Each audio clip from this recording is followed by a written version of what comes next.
So hello Karunadu and welcome back to high fuel Kannada. ಇವತ್ತು video ಸ್ವಲ್ಪ different ಆಗಿರುತ್ತೆ. ಯಾಕಂದರೆ ನಾನು ತಂದಿರೋದು ನಾರ್ಮಲ್ ಕಾರಲ್ಲ, ಕಾರ್ಗಳ Baahubali, nothing but the Toyota Fortuner.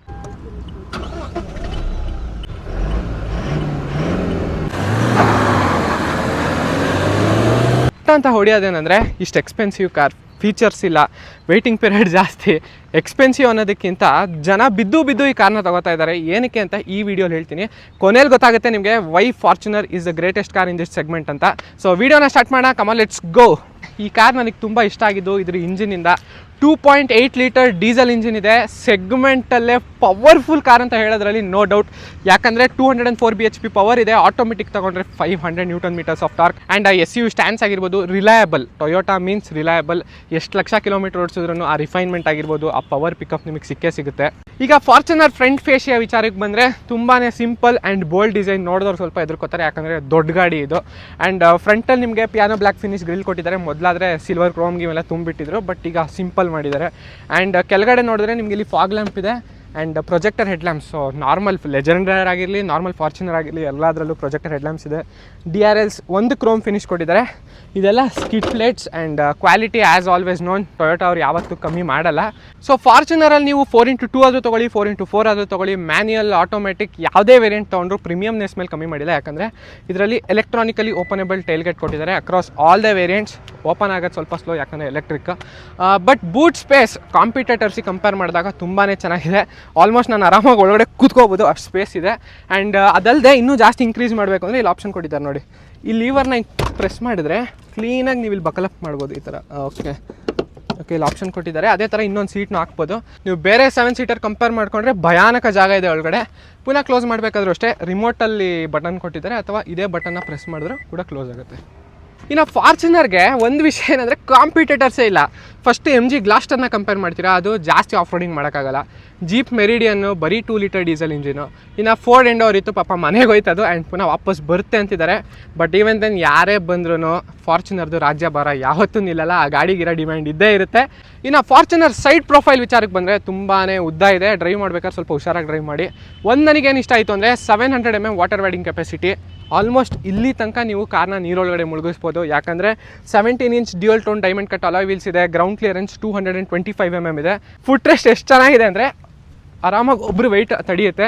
And chrome door handles ಕೊಟ್ಟಿದ್ದಾರೆ, roof rails, whatever you want in this car, everything is there. ಇನ್ನು ಬಿಗ್ಗೆಸ್ಟ್ ರೀಸನ್ ಏನಂದರೆ ಟೊಯೋಟಾ ಫಾರ್ಚುನರಲ್ಲಿ ಸ್ಪೇಸ್ ಮಾತ್ರ ಸಖತ್ತಾಗಿದೆ. Middle row space. ಸೊ ನನ್ನ ಫ್ರಂಟ್ ಸೀಟ್ನ ನಾನು ನನ್ನ ಹೈಟಿಗೆ ಅಡ್ಜಸ್ಟ್ ಮಾಡಿದ್ದೀನಿ. ನಾನು 6'1" ಇದ್ದೀನಿ. ಸೊ ಮಿಡಲ್ ರೋ ಸ್ಪೇಸಲ್ಲಿ ಲೆಗ್ ರೂಮ್ ಆಗಿರ್ಬೋದು, knee room, under thigh support, everything is top class ಅಂತ ಹೇಳ್ಬೋದು. ಇನ್ನು 3 ಜನ ಏನಾದರೂ ಇಲ್ಲಿ ಕೂತ್ಕೋಬೇಕು ಅಂದರೂ ನೆಮ್ಮದಿಯಾಗಿ ಕೂತ್ಕೋಬೋದು. ನನ್ನ ಹೈಟ್ ಸೈಜ್ ಇರೋರು ಓಕೆ ಫೈನ್. ಆ್ಯಂಡ್ ಇಬ್ಬರೇನಾದರೂ ಕೂತಿದ್ದೀರಾ ಅಂದರೆ ಸೆಂಟರ್ ಆಮ್ರೆಸ್ಟ್ ಇದೆ ಇಲ್ಲಿ. ಸೊ ಆಮ್ರೆಸ್ಟ್ ಮೇಲೆ ಕೈ ಇಟ್ಕೊಂಡು ಇನ್ನೂ ರಿಲ್ಯಾಕ್ಸ್ ಮಾಡ್ಬೋದು. ಅದ್ರ ಜೊತೆಗೆ ಕಪ್ ಹೋಲ್ಡರ್ಸ್ ಕೊಟ್ಟಿದ್ದಾರೆ, ಗ್ಲಾಸ್ ಇಡ್ಬೋದು. ಸೊ ಈ ವಿಡಿಯೋ ನಿಮಗೆ ಇಷ್ಟ ಆಗಿದ್ರೆ ಲೈಕ್ ಮಾಡಿ. ಆ್ಯಂಡ್ ರಿವ್ಯೂ ಸ್ವಲ್ಪ ಜಾಸ್ತಿ ಇಷ್ಟ ಆಗಿದ್ರೆ ಸಬ್ಸ್ಕ್ರೈಬ್ ಮಾಡಿ. And high fuel Kannada channel bell icon press ಮಾಡೋದನ್ನು ಮಾತ್ರ ಮರಿಬೇಡಿ. ಇನ್ನು ಫಾರ್ಚುನರ್ ಥರ್ಡ್ ರೋ ಸ್ಪೇಸ್ ಬನ್ನಿ. ಥರ್ಡ್ ರೋಗೆ ಹೋಗ್ಬೇಕಂದ್ರೆ ಫಸ್ಟು ಈ ಸೀಟ್ಸ್ನ ನೀವು ರಿಕ್ಲೈನ್ ಮಾಡಬೇಕಾಗುತ್ತೆ. 1 ಲಿವರ್ ಅಷ್ಟೇ, ಏನು ಜಾಸ್ತಿ ಕಷ್ಟಪಡೋ ನೆಸೆಸಿಟಿ ಇಲ್ಲ. ಓಕೆ, 3, 2, 1 ಗೋ. ಸ್ವಲ್ಪ ಕಷ್ಟನೇ. ನಂತರ ಹೈಟ್ ಇರೋರಿಗೆ, ಒಂದು 5, 10, 11 ಇರೋರು no issues. Space okay nice. But ಈ ಸೀಟ್ ಇನ್ನೂ ಫ್ರಂಟ್ ಪುಷ್ ಮಾಡ್ಬೋದು. ಮಾಡಿದ್ರೆ ಈ ಸ್ಪೇಸ್ ಸ್ವಲ್ಪ ಜಾಸ್ತಿ ಸಿಗುತ್ತೆ. ಆ್ಯಂಡ್ ಹಿಂದ್ಗಡೆ ಸೀಟ್ಸ್ ರಿಕ್ಲೈನ್ ಮಾಡ್ಬೋದು. ಓಕೆ, ಈ ಥರ ಎಲ್ಲ ಇದ್ದರೆ ನೆಮ್ಮದಿಯಾಗಿ ಕೂತ್ಕೋಬೋದು. ಕಾರ್ ಒಳಗಡೆ ಇಶ್ಯೂಸ್ ಏನಿಲ್ಲ. ಇನ್ನು ಫಾರ್ಚುನರ್ ಸ್ಪೇರ್ ವೀಲ್ ಎಲ್ಲಿದೆ ಅಂತ ಕೇಳಿದ್ರೆ ಇಲ್ಲಿ ಕೆಳಗಡೆ ಕೊಟ್ಟಿದ್ದಾರೆ ನೋಡಿ. ಇಲ್ಲಿ ಇದೇನಕ್ಕೆ ಕೊಟ್ಟಿರ್ತಾರೆ ಅಂದರೆ ಬೂಟ್ ಸ್ಪೇಸ್ ಕಿಲ್ಲಾಗುತ್ತೆ. ಒಳಗಡೆ ಕೊಟ್ಟರೆ ಏನು ಜಾಸ್ತಿ ಜಾಗ ಇಡೋಕ್ಕಾಗಲ್ಲ ಅಂತ ಕೆಳಗಡೆ ಹಾಕಿರ್ತಾರೆ. ಇನ್ನು ಟೊಯೋಟಾ ಫಾರ್ಚುನರ್ ಕೀ ಬಗ್ಗೆ ಮಾತಾಡೋದಾದರೆ ತುಂಬಾ ಸಿಂಪಲ್ ಆಗಿದೆ. ಲಾಕ್ ಬಟನ್ ಕೊಟ್ಟಿದ್ದಾರೆ, ಅನ್ಲಾಕ್ ಬಟನ್. ಆ್ಯಂಡ್ ಈ ಬಟನ್ನ ನೀವು ಪ್ರೆಸ್ ಮಾಡಿ ಇಟ್ಕೊಂಡ್ರೆ ಅಲ್ಲಿ ನೋಡ್ತಾ ಇರ್ಬೋದು ಟೈಲ್ ಗೇಟ್ ಆಟೋಮೆಟಿಕ್ಕಾಗಿ ಓಪನ್ ಆಗುತ್ತೆ. ಆ್ಯಂಡ್ ಅದು ಬಿಟ್ಟರೆ ನಿಮಗೆ ಸ್ಪೆಷಲ್ ಫೀಚರ್ ಅಂತ ಹೇಳೋಕ್ಕಾಗಲ್ಲ, ನಾರ್ಮಲ್ ಎಲ್ಲ ಕಾರಲ್ಲೂ ಬರುತ್ತೆ. ಕೀಲೆಸ್ ಎಂಟ್ರಿ ಕೊಟ್ಟಿದ್ದಾರೆ. ಇದು ಪ್ರೆಸ್ ಮಾಡಿದ ತಕ್ಷಣ ನಿಮಗೆ ಕಾರ್ ಲಾಕ್ ಆಗೋದಾಗಲಿ ಅನ್ಲಾಕ್ ಆಗೋದಾಗಲಿ ಆಗುತ್ತೆ. ಸೊ ಈಗ ಟೊಯೋಟಾ ಫಾರ್ಚುನರ್ ಪ್ರೈಸಿಂಗ್ ವಿಚಾರಕ್ಕೆ ಬಂದರೆ ಮ್ಯಾನ್ಯುಯಲ್ 4x2ಗೆ 45 lakhs ಇದೆ. 4x4 ಆಟೋಮೆಟಿಕ್ ಫಾರ್ಚುನರ್ ಬೇಕು ಅಂದರೆ 53 lakhs ತನಕ ಹೋಗುತ್ತೆ. ಬಟ್ ಈವನ್ ದೆನ್ ನಿಮಗೆ ಕಾರ್ ಪ್ರೈಸಿಂಗ್ ಆಗಿರ್ಬೋದು, ನಿಮಗೆ ಏನೇ ಡೌಟ್ಸ್ ಇದ್ರು ಫಾರ್ಚುನರ್ ಬಗ್ಗೆ, ಪ್ಯಾಲೇಸ್ ಟೊಯೋಟಾ ನಂಬರ್ನ ನಾನು ಡಿಸ್ಕ್ರಿಪ್ಷನ್ ಬಾಕ್ಸಲ್ಲಿ ಹಾಕಿರ್ತೀನಿ, ಚೆಕ್ ಮಾಡೋದನ್ನು ಮರಿಬೇಡಿ. ಸೊ ಈಗ Toyota Fortuner front dash board design ನೋಡೋದಾದ್ರೆ ತುಂಬಾ ಸಿಂಪಲ್, ಜಾಸ್ತಿ ಫೀಚರ್ಸ್ ಏನೂ ಇಲ್ಲ. ಆ್ಯಂಡ್ ನಾನು ಟೊಯೋಟಾನ ಬ್ಲೇಮು ಮಾಡಲ್ಲ. ಯಾಕಂದರೆ ಒಂದು 5-10 ಫೀಚರ್ ಕಮ್ಮಿ ಕೊಡಲಿ, ನೋ ಪ್ರಾಬ್ಲಮ್.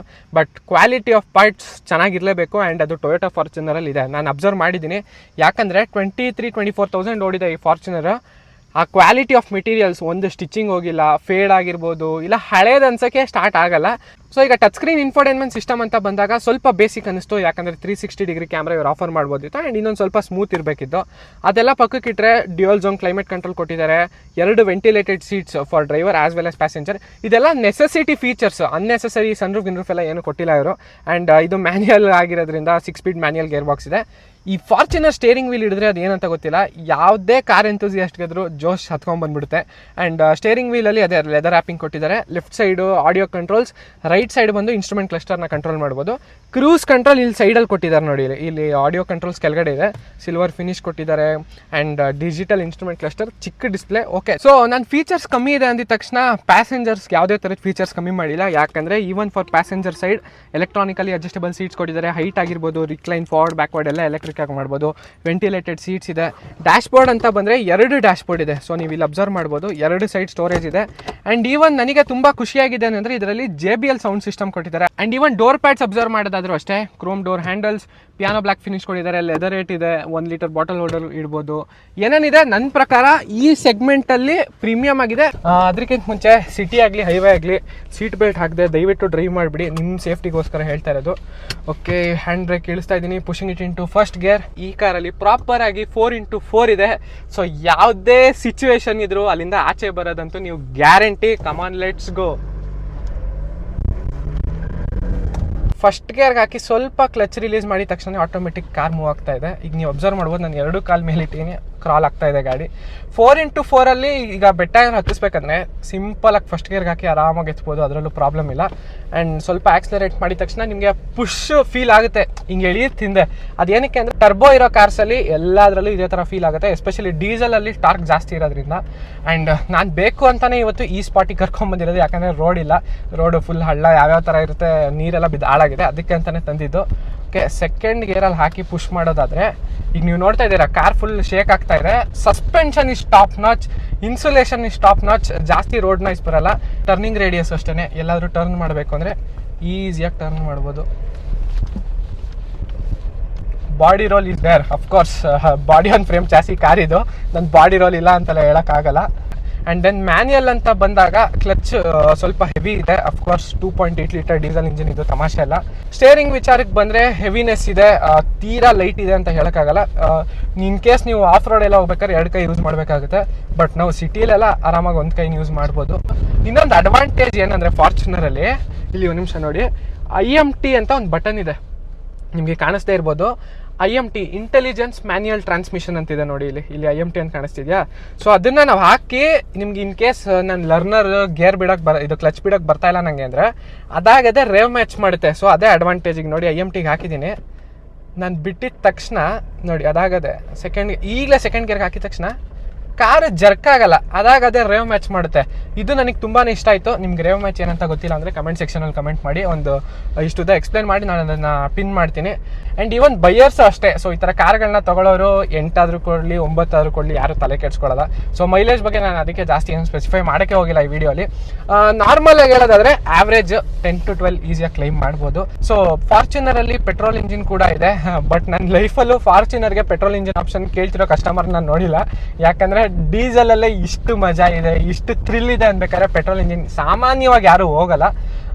ಅದೇ ಹೇಳಿದ್ನಲ್ಲ, ಪ್ರೈಸ್ ಅಂತ ಏನು ಡಿಫ್ರೆನ್ಸ್ ಬರೋಲ್ಲ ನಿಮಗೆ. ಪೆಟ್ರೋಲ್ ಡೀಸೆಲ್ಗೆ ಏನು ಹಬ್ಬ ಅಂದರೆ ಒಂದು 2.5 lakhs ಬರ್ಬೋದು. ಆಫ್ ರೋಡಿಂಗ್ಗೆ ಸ್ಪೆಸಿಫಿಕ್ ಆಗಿ ನೀವು ಬೇಕು ಅಂದರೆ please don't go for 4x2, go with 4x4. ಯಾಕಂದರೆ ಆಗುತ್ತೆ ಒಂದು 3 lakhs ತನಕ ನಿಮಗೆ ಎಕ್ಸ್ಟ್ರಾ ಆಗ್ಬೋದು, but still 4x4 is N absolute fun ಅಂತ ಹೇಳ್ಬೋದು.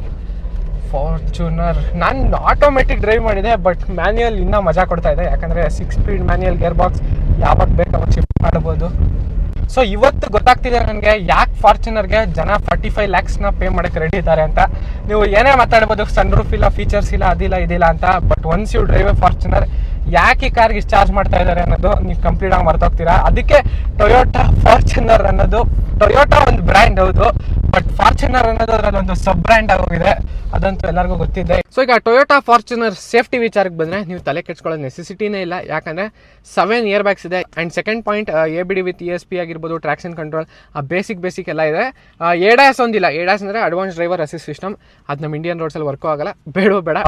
ಈ ವಿಡಿಯೋ ನಿಮ್ಗೆ ಇಷ್ಟ ಆಗಿದೆ ಅಂದ್ಕೊಂಡಿದ್ದೀನಿ. ಇವತ್ತು ಡ್ರೈವ್ ಸ್ವಲ್ಪ ಕಮ್ಮಿ ಆಯಿತು. ನೆಕ್ಸ್ಟ್ ವೀಕ್ ಆದಷ್ಟು ಬೇಗ ಲೆಜೆಂಡರ್ನ ತಂದು ರಿವ್ಯೂ ಮಾಡೋಣ ನಮ್ಮ ಮೈಸೂರಿನ ಲಲಿತ್ ಮಹಲಲ್ಲಿ. ಯಾರ್ಯಾರಿಗೆಲ್ಲ ರಿವ್ಯೂ ಇಷ್ಟ ಆಯಿತು ಕಮೆಂಟ್ ಸೆಕ್ಷನಲ್ಲಿ ಕಮೆಂಟ್ ಮಾಡಿ. ಏನೇ ಮಿಸ್ಟೇಕ್ಸ್ ಇದ್ರು ಅದನ್ನು ಕಮೆಂಟ್ ಮಾಡಿ, ಅದನ್ನು ನಾನು ಆಕ್ಸೆಪ್ಟ್ ಮಾಡಲೇಬೇಕು ಆ್ಯಸ್ ಅ ರಿವ್ಯೂವರ್. ಆ್ಯಂಡ್ ಈ ವಿಡಿಯೋ ಇಷ್ಟ ಆಗಿದೆ ಲೈಕ್ ಮಾಡಿ ಅಂತ ಹೇಳ್ತಾ ಎಂಡ್ ಮಾಡ್ತಾ ಇದ್ದೀನಿ. ಓಕೆ ಗೈಸ್, ಬಾಯ್.